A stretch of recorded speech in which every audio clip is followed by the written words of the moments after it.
The ultimatum arrived without ceremony, translated into every known human language and broadcast across civilian networks, military channels, and diplomatic archives at the same moment. A flat and emotionless declaration from the Xarun Collective stating that humanity had 7 standard cycles to surrender all sovereign authority, dismantle its fleets, and accept relocation under alien governance or face systematic eradication. And across Earth, and its colonies' reaction was not panic, but silence as leaders, soldiers, scientists, and civilians absorbed the weight of words that assumed human weakness as a settled fact. Because the Xarun had already conquered dozens of species that once believed themselves strong, and from the alien perspective humanity was loud, divided, and technologically uneven, impressive in population but unimpressive in unity. And so the collective expected fear, riots, pleas for negotiation. Yet in the first hours after the message, there were none of those things. Instead, President Alan Brooks convened a secure council in Washington with Admiral Henry Lawson, General Victor Ramirez, Dr. Elaine Porter, Ambassador Carol Whitman, and several regional commanders appearing via encrypted link. And the room was quiet as the message replayed on a central screen, the alien voice explaining extinction with the calm of an accounting report. And when it ended, Brooks leaned back and said they did not even bother to learn our history. To which Lawson replied that if they would not have used the word surrender so casually, because the last time humans had been given a deadline by a superior force, they had turned the calendar into a weapon, and across the planet similar meetings were happening. In Moscow, Delhi, Beijing, Nairobi, Brasilia, Sydney, and in orbital stations above Mars and Europa. And though there were disagreements on methods, there was consensus on one thing. Humanity would not kneel, but they also understood that pride alone would not stop extinction, because the Xarun fleets were vast, their technology older and more refined, their command structure ruthless and efficient. So the first decision was not how to fight, but how to survive long enough to change the balance. And as the first day passed, humanity did not reply to the ultimatum, which the Xarun interpreted as confusion, their observers noting fragmented communications and assuming political paralysis. And so they waited, unaware that silence was being used as cover, because deep beneath Earth's crust, in asteroid foundries, and in classified shipyards beyond Pluto, projects that had been hidden even from allied governments were being activated. Plans designed not for conquest, but for last resort defense.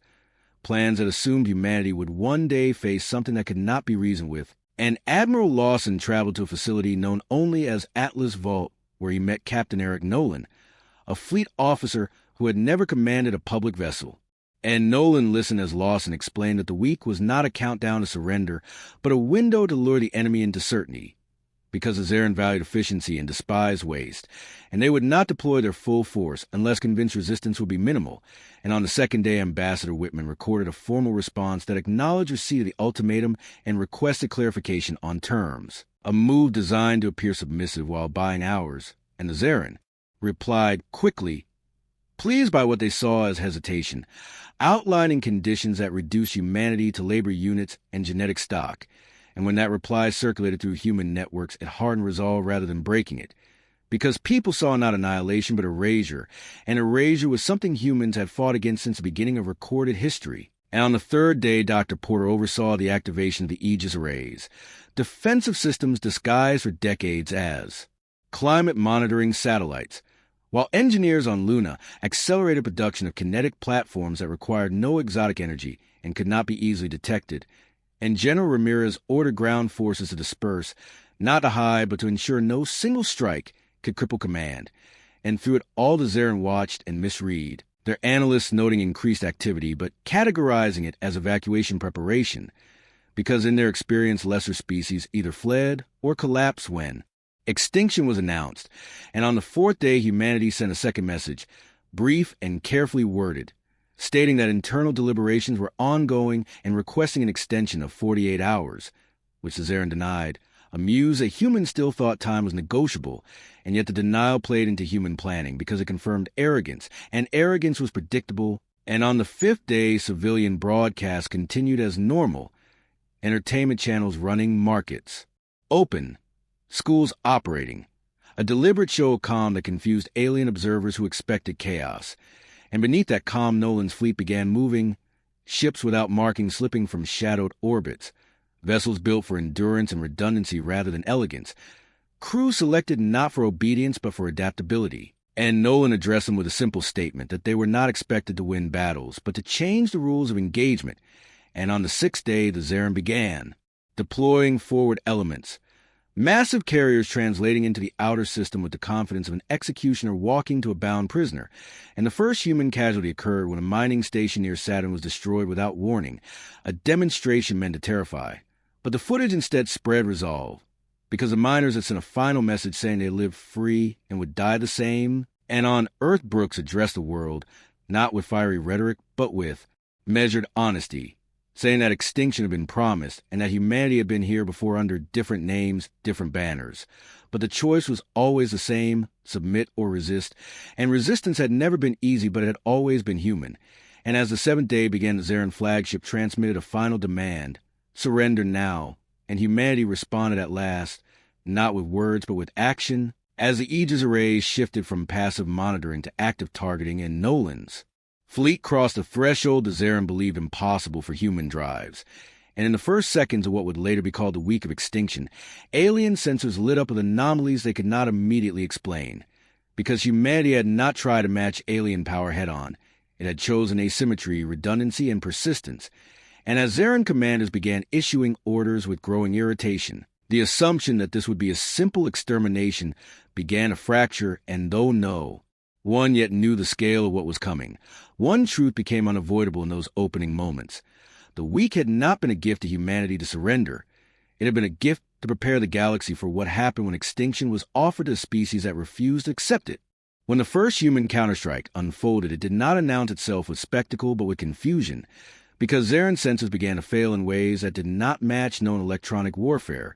targeting data drifting by fractions of a degree that multiplied across firing solutions until beams meant to slice human hulls burned empty space instead. And Xarun commanders argued among themselves, believing it to be calibration error or sabotage by lesser client species, while Captain Eric Nolan watched the alien formation from the bridge of his lead vessel and ordered no immediate return fire,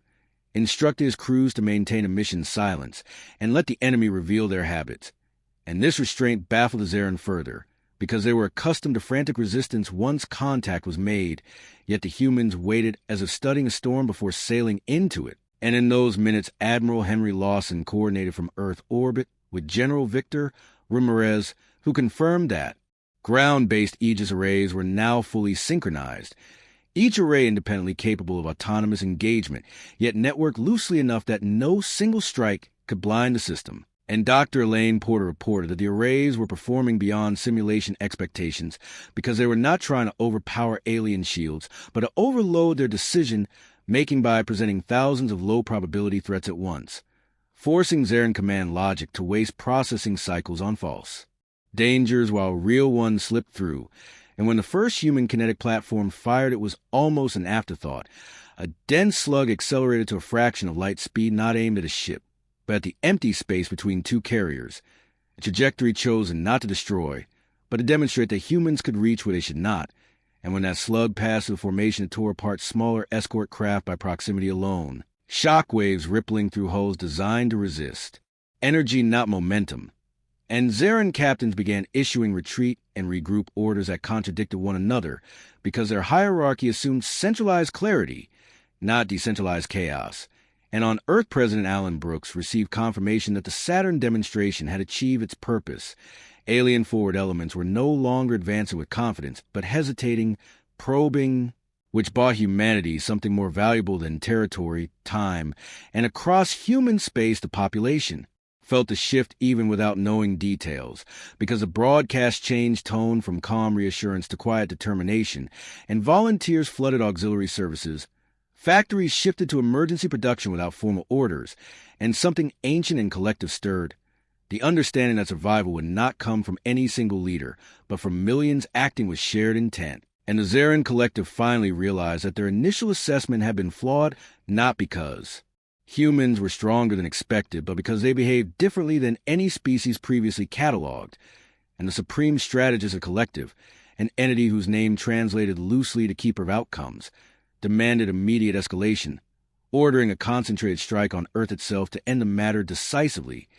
believing that decapitation would collapse resistance, as it always had before, And when those orders propagated through Xarun fleets, Nolan saw the change in formation and knew the moment of restraint was over, and he authorized a second phase, which involved revealing human capabilities not as a single overwhelming blow, but as layered consequences, because as the alien spear had accelerated toward Earth, they passed through regions seeded days earlier with dormant devices no larger than debris, devices that activated only when exposed to specific energy signatures. And one by one alien ships began reporting localized system failures, propulsion lag, shield, desynchronization, not catastrophic but cumulative, and frustration turned to anger within Xarun command channels as they accused human forces of dishonorable tactics, to which Nolan privately remarked that extinction was the most dishonorable tactic of all, and as the alien advanced slow, the Aegis arrays engaged in earnest, firing not continuously but in irregular bursts designed to prevent pattern recognition, while human ships maneuvered aggressively yet unpredictably, refusing to hold. Formations that could be targeted en masse, and on the surface of Earth, Ramirez oversaw planetary defense drills that transitioned seamlessly into active defense when the first alien strike group broke through the outer net. Cities dimming their lights not in panic, but in preparation as shield generators engaged and civilians moved into hardened zones that had been constructed quietly over decades under guise of disaster preparedness. And the first alien beam that struck Earth was absorbed, diffused, and redirected into the upper atmosphere, where it burned harmlessly. And in that moment, the myth of human helplessness shattered across Xarun consciousness, because they had expected screams and surrender and instead encountered resistance that adapted in real time, and as losses mounted on both sides, the keeper of outcomes faced an unprecedented problem, a species that did not respond predictably to existential threat, that treated a weak to surrender not as a deadline, but as an invitation to innovate. And as the battle expanded beyond initial projections and more Xarun fleets were summoned to contain what was no longer a minor extermination, but a full-scale war, a realization spread quietly through human command that the opening moves had succeeded.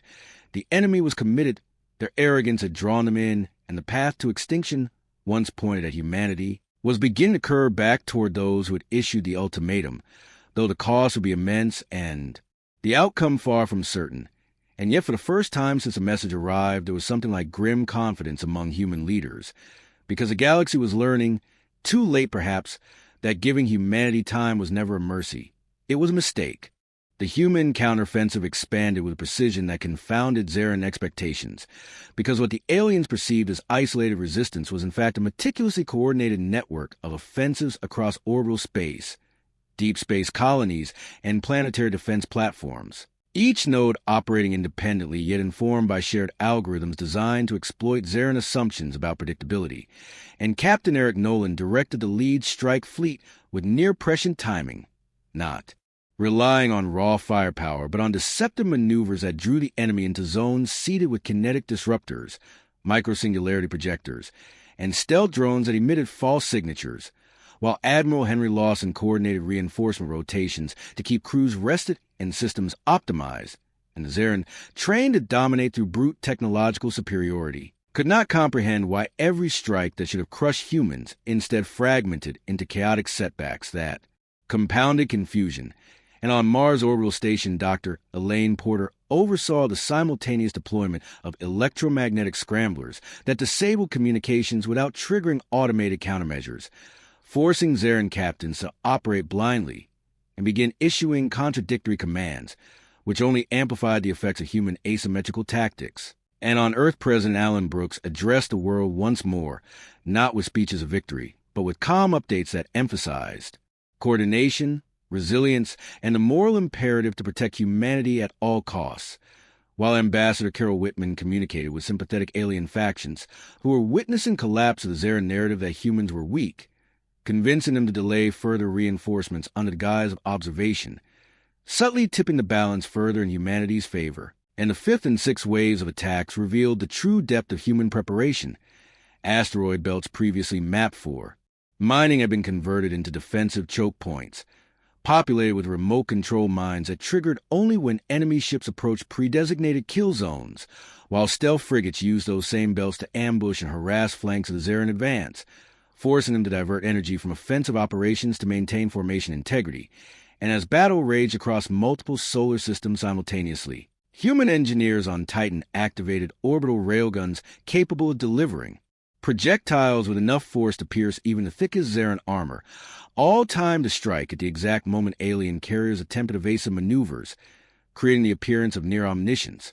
while crews aboard human vessels executed complex, synchronized maneuvers that simulated a much larger fleet than physically existed, exploiting Xarun cognitive biases that assumed numerical advantage could not be fabricated, and the aliens began to panic as losses mounted unpredictably there. Coordination breaking down not from defeat, but from the realization that humans were anticipating strategies that had never been documented, and deep within human-controlled space, Admiral Lawson convened a council of fleet commanders via encrypted subspace link to assess damage, redistribute resources, and plan further strikes, while simultaneously allowing misinformation to leak toward Xarun surveillance, suggesting panic and indecision, even as human forces maintained disciplined engagement. And the aliens, interpreting these signals as weakness, launched a concentrated assault on the newly reinforced Earth orbital defenses, only to encounter the Aegis arrays operating in a mode that exploited gravitational microdistortions to deflect and misalign energy beams, rendering nearly all incoming strikes harmless. And when the first alien capital ship was disabled by a combination of kinetic impact and internal system disruption, chaos spread across the Xarun ranks, a domino effect, amplified by their rigid command hierarchy, causing entire fleets to misalign, collide, or retreat prematurely, while humans capitalized on these moments, reinforcing vulnerable points, and expanding control over key interstellar corridors. And on the seventh day, as the final phase of the initial counteroffensive unfolded, humans executed what would later be known as the Red Horizon Maneuver, a coordinated strike across multiple fronts that combined stealth interdictions, kinetic bombardments, and gravitational distortions in a synchronized attack that made it appear as if hundreds of fleets converged simultaneously, creating not just physical devastation, but psychological shock among Xarun forces, as they realized that what had been intended as a swift extermination had transformed into a trap that threatened their own survival. And while the galaxy watched in stunned silence, humanity did not celebrate, did not broadcast triumph, but instead focused on maintaining cohesion, reinforcing supply lines, and preparing for the inevitable counterattack, fully aware that the Xarun would not yield easily, but already having demonstrated that the assumption of human weakness had been catastrophically mistaken, and that the week given surrender had instead become a week in which humanity had orchestrated the beginning of the extinction of those who dared threaten it. As the Red Horizon Maneuver continued to unfold, Xarun Command began to fracture under pressure, because their central hierarchy relied on absolute predictability and rapid information flow, and humanity had shattered both, deploying electronic countermeasures that made targeting solutions appear in constant flux, while simultaneously feeding false data streams that mimic human retreats only to lure alien squadrons into carefully prepared kill zones. And Captain Eric Nolan's lead vessel navigated through the chaos with an almost instinctual precision, coordinating with hundreds of other human ships that were executing complementary maneuvers across multiple star systems, each vessel acting autonomously yet perfectly in sync with overarching strategy, a feat previously thought impossible against the rigid discipline of the Xarun and on Earth. Admiral Henry Lawson oversaw the orbital coordination of reinforcements and planetary defense grids, activating secondary shield generators while simultaneously monitoring alien fleet dispersal, noting patterns that revealed not strength but panic, and Dr. Elaine Porter reported anomalies in Xarun propulsion systems that suggested their navigational computers were being overloaded by the unpredictable movement of human craft.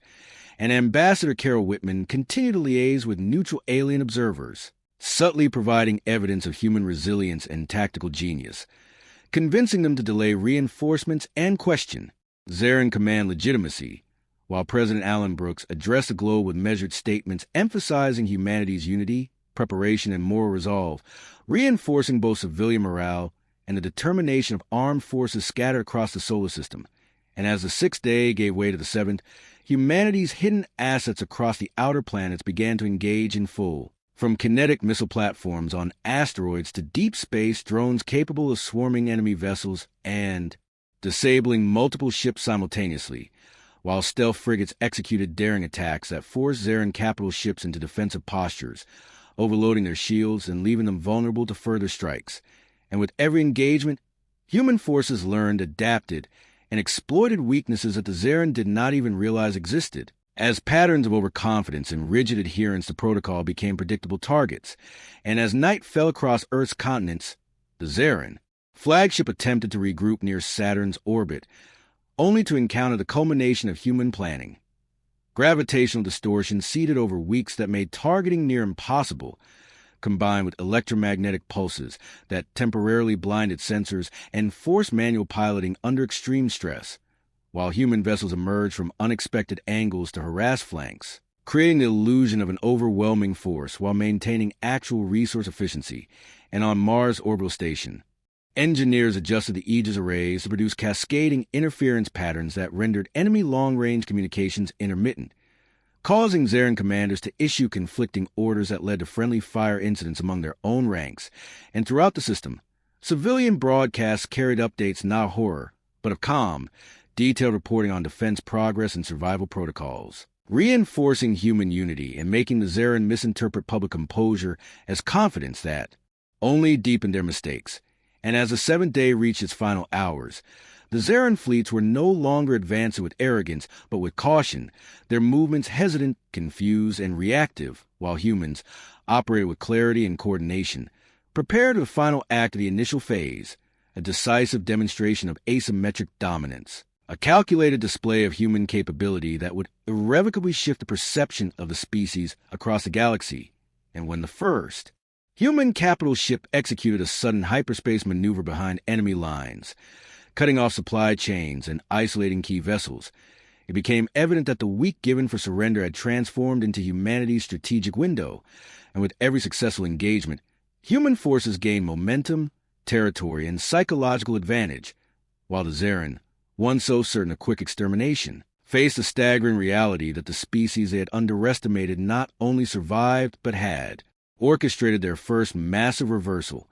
forcing the collective to acknowledge, even if only silently among themselves, that humans were a force whose ingenuity, persistence, and willingness to defy expectation could not be contained. And in those final hours before the first full day of active counteroffensive concluded, human leaders convened one last council, assessing losses, redistributing resources, and planning follow-up operations, fully aware that the Xarun would not retreat quietly, and that the coming engagements would test the limits of human resilience and tactical brilliance, yet confident that the week of extinction had instead become the week in which humanity had begun to exact extinction upon those who dared threaten it. The aftermath of the first full counteroffensive did not bring relief, but a colder focus, because human command understood that survival now depended on pressing advantage before the Xarun could adapt, and Admiral Henry Lawson authorized a transition from reactive defense to controlled expansion, a move that surprised even some human allies who had expected consolidation, while Captain Eric Nolan repositioned his fleet along newly secured corridors to interdict Xarun logistics, striking not at the heaviest warships, but at supply carriers and command relays whose loss created cascading failures throughout the alien war machine. And as these actions unfolded, the Xarun Collective attempted to reassert control through centralized command bursts that demanded absolute obedience. But those bursts only exposed the fragility of their system, because when a single command node was disrupted, entire task groups froze or acted at cross purposes, and Dr. Elaine Porter exploited this by tuning interference patterns to target decision latency rather than raw communication loss, causing Xarun commanders to hesitate at critical moments, while human ships acted decisively. And on Earth, President Alan Brooks approved the release of previously classified defensive doctrines to regional commanders, trusting initiative over rigid control, a choice rooted in the belief that adaptability was humanity's greatest strength. And General Victor Ramirez coordinated planetary forces with orbital units in a seamless loop, ensuring that any breakthrough attempt would be met by layer resistance rather than a single line of defense. And as the galaxy watched the conflict spread beyond initial projections, neutral species began quietly adjusting their stances, some withdrawing support from the Xarun, others opening discreet channels to human diplomats, because the image of humanity as prey had been replaced by something far more unsettling, a species that turned existential threat into strategic opportunity. And Ambassador Carol Whitman used this shift carefully, never boasting, never threatening, simply presenting evidence of restraint where annihilation would have been easy, reinforcing the idea that humanity fought not for domination but survival. and this contrast further isolated the Xarun, whose doctrine allowed no room for coexistence once extermination had been declared. And in the outer reaches of the system, Nolan authorized the first deep strike beyond defensive. Lines, a calculated risk that sent a small human task force into Xarun-controlled space, not to conquer but to observe, sabotage, and return, and when that force succeeded, slipping past sensors, disabling command depot, and escaping with minimal losses, it sent shockwaves through alien leadership, because it proved that human reach extended far beyond expected limits. And internally within the Xarun Collective, dissent began to surface, some commanders questioning the wisdom of continuing a war that was consuming resources at an unsustainable rate, while hardliners demanded escalation to total annihilation, a debate that slowed response times and created exploitable fractures, and humanity exploited every one of them, not with cruelty but with precision, choosing targets that maximize strategic effect while minimizing unnecessary destruction, a pattern that confused alien analysts who expected either submission or savagery. And as days blurred together in constant engagement, human civilians adapted as well, supply chains rerouted, communities supporting military logistics without formal conscription, a quiet mobilization driven by shared understanding rather than fear. And on the front lines, human crews grew tired but sharper, learning the rhythms of Xarun attacks, anticipating feints, countering with confidence born of experience. And as the fifth phase of operations reached its peak, humanity unveiled another layer of preparation, autonomous repair and fabrication units that allowed damaged ships to return to combat far faster than Xarun vessels that required centralized facilities, tilting the war of attrition steadily in human favor. And when a Xarun strike intended to shatter Earth's orbital defenses was instead absorbed and turned back with minimal loss, the psychological blow was immense, because it confirmed to the collective that the window for easy extermination had closed forever, and in quiet moments between engagements human leaders reflected not on victory but on responsibility, understanding that every step forward reshaped the galaxy's future. And as Lawson concluded a secure briefing with Nolan and Ramirez, he stated simply that humanity could not afford to stop now, because the week that began when ultimatum had become a line in history, a line humanity had crossed together, and turning back would only invite extinction again, while pressing forward carried the burden of ensuring that never again would any power believe humanity could be erased with a deadline. As the conflict entered its next phase, the Xarun Collective attempted to reclaim initiative through sheer scale, committing reserve fleets that had been held back for centuries as symbols of inevitable dominance. And when those vast formations emerged from hyperspace, human sensors registered numbers that would once have inspired despair. Yet the reaction among human command was measured rather than fearful, because scale without flexibility had already proven to be a liability, and Admiral Henry Lawson ordered a strategic dispersal that appeared at first glance to be a retreat, drawing Xarun forces deeper into regions of space that had been carefully mapped and prepared, while Captain Eric Nolan took personal command of a mobile strike group tasked with provoking pursuit using aggressive hit-and-run attacks that insulted Xarun pride and all but guaranteed an overcommitment. And as predicted, the collective responded with overwhelming force, pushing forward in rigid formation to crush what they believed was a faltering enemy, only to find themselves stretched thin across multiple vectors, where communication delays and command conflicts multiplied, and Dr. Elaine Porter activated a new iteration of the Aegis network that exploited those delays by introducing relativistic timing distortions, making Xarun fleets perceive human movements seconds too late to respond effectively, a subtle advantage that turned near misses into decisive strikes. And on Earth, President Alan Brooks authorized a controlled release of battle data to civilian networks, not as propaganda, but as transparency, trusting that truth would sustain morale better than false optimism. And it did, because people saw not invincibility but competence, leaders who planned, adjusted, and learned, and that trust translated into unwavering support. And as alien losses mounted, the internal fractures within the Xarun Collective widened, some commanders abandoning rigid doctrine and attempting improvisation, others doubling down on centralized control, creating inconsistencies that human tacticians exploited relentlessly. And Ambassador Carol Whitman received confirmation that several minor species under Xarun domination had begun covert resistance, sabotaging supply lines and feeding intelligence to human channels, not out of allegiance, but because humanity had demonstrated something unprecedented, the ability to fight without erasing the possibility of coexistence. And Nolan's strike group capitalized on this intelligence to execute a daring interdiction against a Xarun Command relay hub, a target believed untouchable, and when that hub went dark, the effect rippled across enemy space, fleet stalling, orders contradicting, and in some cases entire task forces withdrawing without engagement. And in that widening vacuum, humanity advanced cautiously, never assuming collapse but prepared to exploit it, while General Victor Ramirez coordinated planetary defenses to ensure that no desperate strike could reach civilian populations unopposed. And as weeks passed since the original ultimatum, the phrase 1 week to surrender began to circulate among humans not as a threat remembered with fear, but as a lesson remembered with resolve, a reminder that survival had been earned through preparation and unity. And within the Xarun Collective, a grim realization took hold, unspoken but unavoidable, that extinction as a tool had failed, because the species they sought to erase had instead learned how to dismantle an empire piece by piece. And as human fleets continued to apply pressure with patience rather than rage, the balance of the war shifted further, not toward immediate victory, but toward inevitability.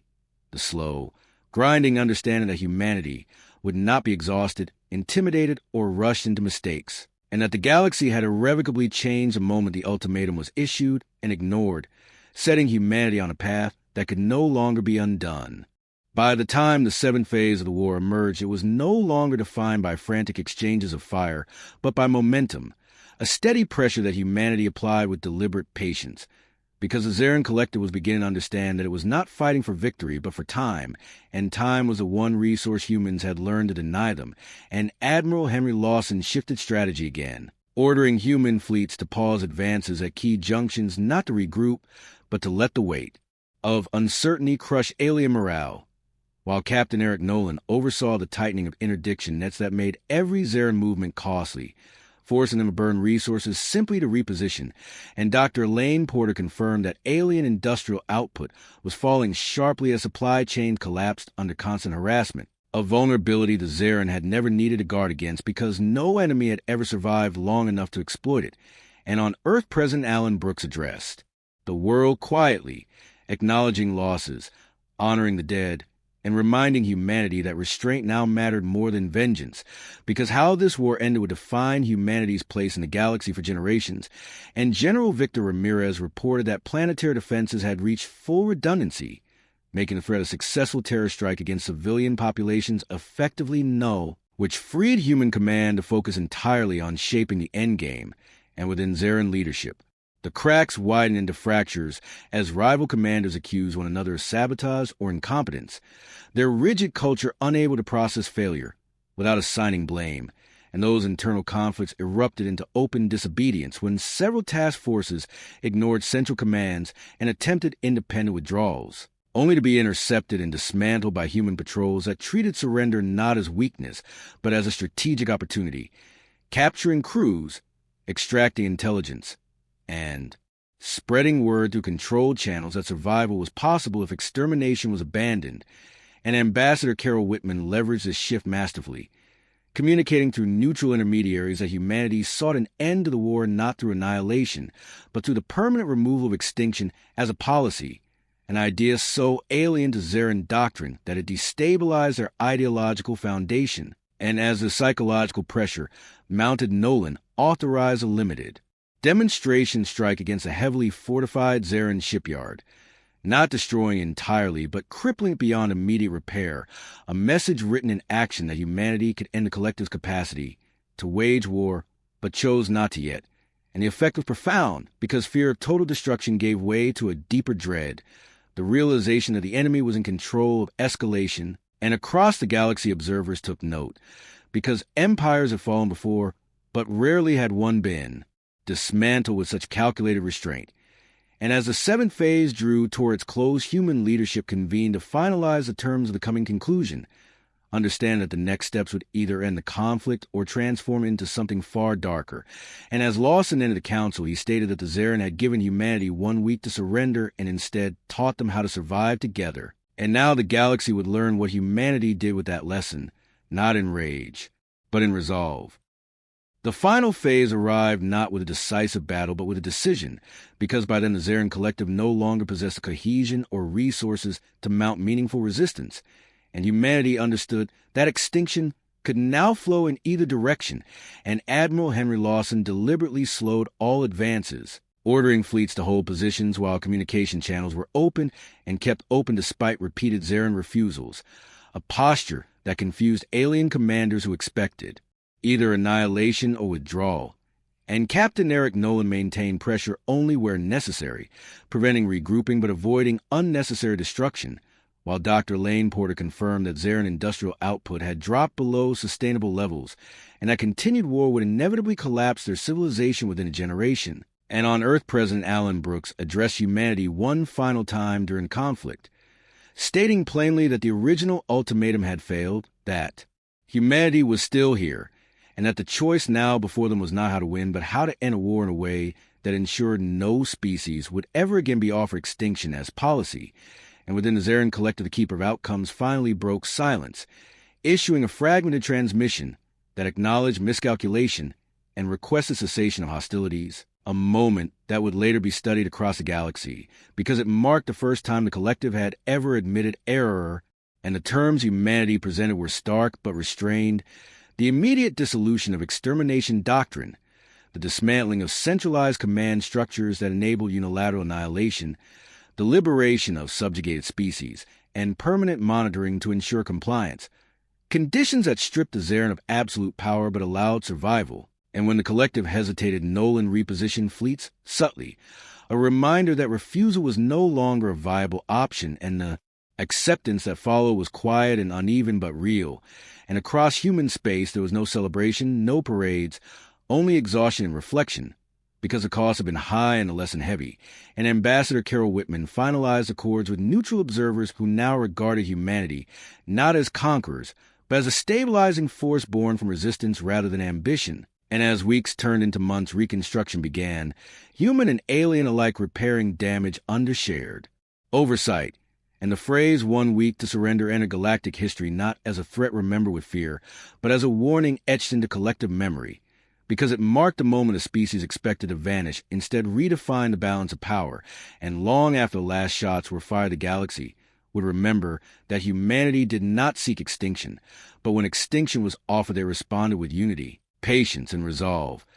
proving beyond doubt that humanity was not dangerous because it was violent, but because when pushed to the edge it learned, adapted, and refused to disappear, and that refusal changed everything forever.